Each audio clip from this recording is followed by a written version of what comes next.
Alors je parlais tout à l'heure de toutes ces structures qui sont déformées, délabrées, corrompues, etc.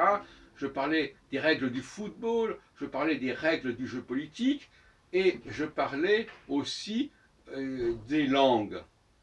Et je disais que les langues n'étaient. Il ne faut pas croire que ce que sont devenues les langues, c'est la cohérence de la langue. Non, la langue, elle perce de sa cohérence. Et il faut retrouver les règles du jeu, les règles de grammaire, les règles de construction de la langue, et non pas se laisser aller à ce que les gens en ont fait comme ça, en disant voilà, ben c'est devenu comme ça.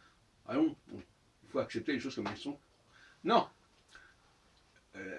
la droite est réformatrice. La droite retrouve la structure, la cohérence des choses. La gauche, elle veut un consensus qui est celui qui est en place, en quelque sorte.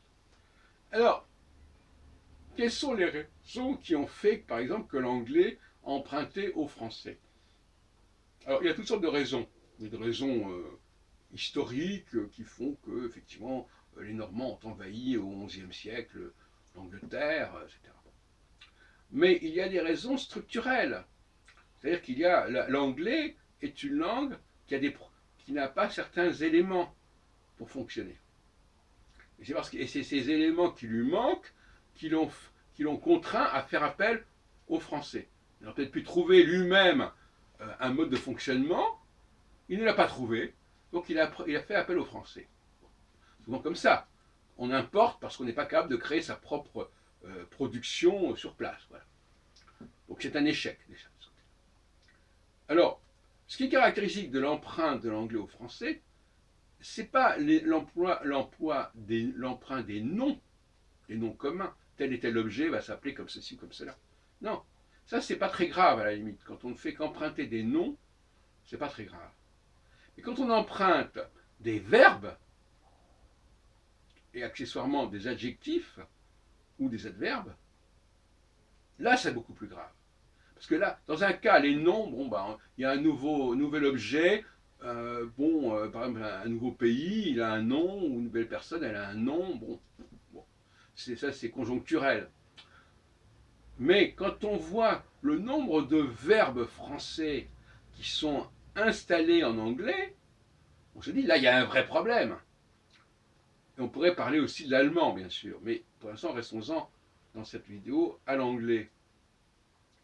Il y a ce que j'appellerais les factitifs. Les factitifs, par exemple, prenons les verbes anglais comme simplify ou sacrify, qui viennent du français. Ça veut dire quoi? Ça veut dire rendre simple ou en faire un sacrifice. Bon. Donc, faire un sacrifice, ça veut dire rendre quelque chose sacré. Le fi, la finale F-I-E, F-I, etc., c'est le factitif, ça veut dire faire simple, faire sacré, etc.